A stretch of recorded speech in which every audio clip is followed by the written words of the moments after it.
Hello, and welcome to an episode of Teacher to Teacher. Today, we explore how expectancy value and attribution theories of motivation can improve elementary students' motivations and achievement. Why should teachers explore theories of motivation? Well, students that are demotivated or unmotivated lack perseverance and give up easily during challenges. Unmotivated students sometimes have negative feelings about working through interventions, as they often struggle in academic experiences. These outcomes lower student expectations of success and persistence. On the other hand, students that experience increased motivation persevere through new and challenging experiences. They are motivated to interact in new activities. They're open to participate in progress using interventions. Using interventions and strategies help these students and learners develop an expectation of success in learning experiences. And that in turn increases motivation and student achievement, which is our goal. Students' thoughts, feelings about their ability, the causes of their performance, and the value of tasks all affect their motivation, participation, and achievement. When teachers understand how we can integrate concepts of motivational theories in instruction, we can impact students' thinking about elements that improve achievement, such as beliefs about the causes of performance outcomes and task value. Teachers can design instruction with cognitive and emotional aspects of motivation in mind. The internal conversations that students have about their ability, performance, connections to task, and cost of completing tasks increase or decrease their motivation before activities have even begun. So, planning instruction with these factors in mind is important to effect a positive change in students' internal conversations. Expectancy value theory explains that student performance, perseverance, and choices are determined by how they believe they will do on activities and how much they value the activities. The constructs of expectancy value play a pivotal role in motivating students. Students think about their ability and ask themselves, can I do well on this task? If there is no expectancy of success, they question if they should participate. When a student holds no attainment value, students feel that the activity is not important to them. Students want to know if the task has utility value in helping them now or in preparation for the future. Last, students wonder, what is the cost to participate? Will this be engaging or boring? In expectancy value theory, it is demonstrated that when students have a high expectancy of success, they are motivated to build upon skills using practice strategies, even in challenging activities, which increases motivation and often achievement. Conversely, the theory also highlights how activities that have no value to a student have a high opportunity cost, and so the student is not motivated to participate. The student is demotivated, and achievement can be impacted if the cost to participate is not reduced.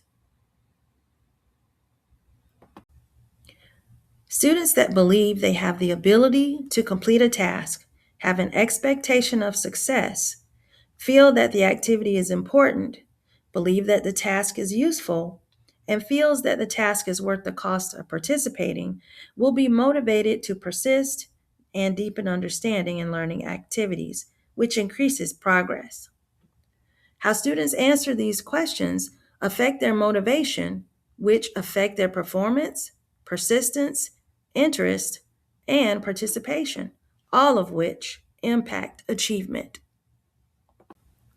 Expectancy value theory demonstrates how students' beliefs about task demands, ability, and expectations of success can affect achievement behaviors more than actual circumstances.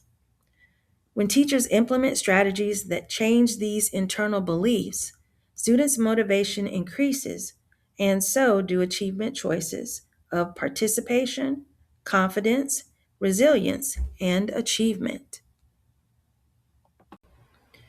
In my classroom application of the expectancy value theory, my goal was to affect the ability beliefs, expectancy of success, self schemata, attainment value, and cost for my student. I focused on implementing intervention strategies that would improve my student skills and abilities in math and language arts, which would impact my students' expectancy of success and self schemata as a starting point. I knew that pre teaching vocabulary and reteaching concepts would build my students' confidence and skills, which would improve her ability beliefs. I added fundamental segmented practice at the beginning of every lesson in math and language arts. We practice foundational phonics skills and math skills at the beginning of each lesson. Pre-teaching vocabulary and acting out stories was key in connecting vocabulary and story elements to her home language and created connections to culture, the material, and increased the learning value for my student. These small group interventions, combined with strategy practice, began to change my students' perceptions of their abilities and importance of applying foundational strategy practice. My students' skills and progress finally matched their self schemata once again.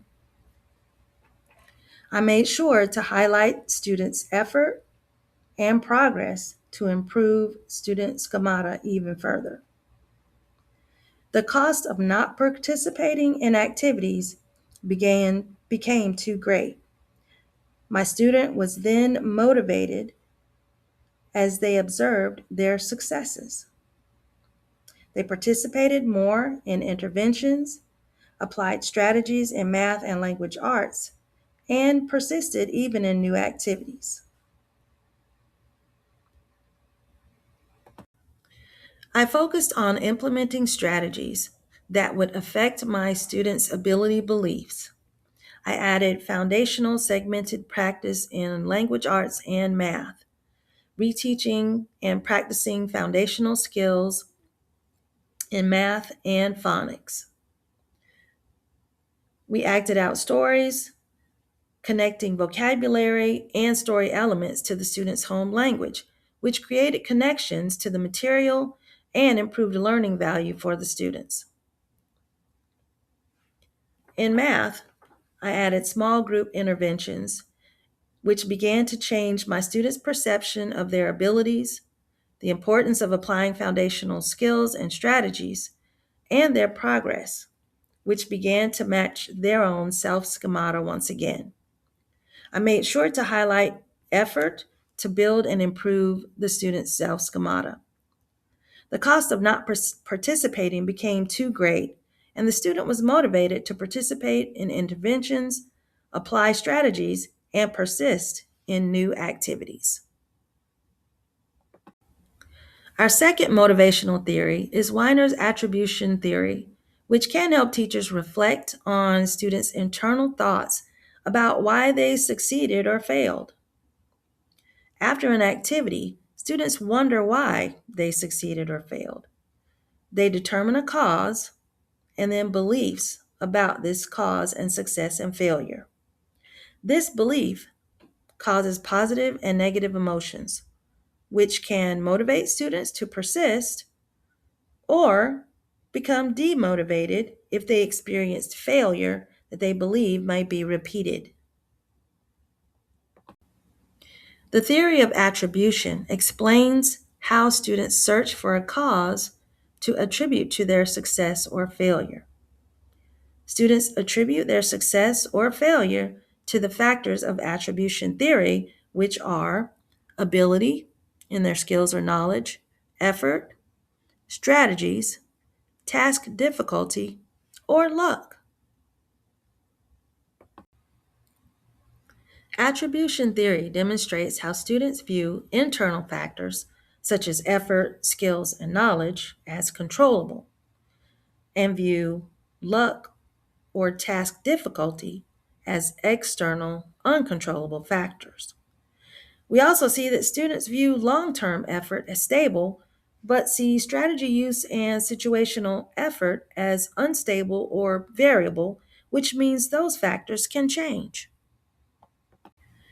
Through interventions, teachers can retrain student attributions such as situational effort, strategy use, and knowledge to internal controllable causes of success, which change students' beliefs about their abilities and skills.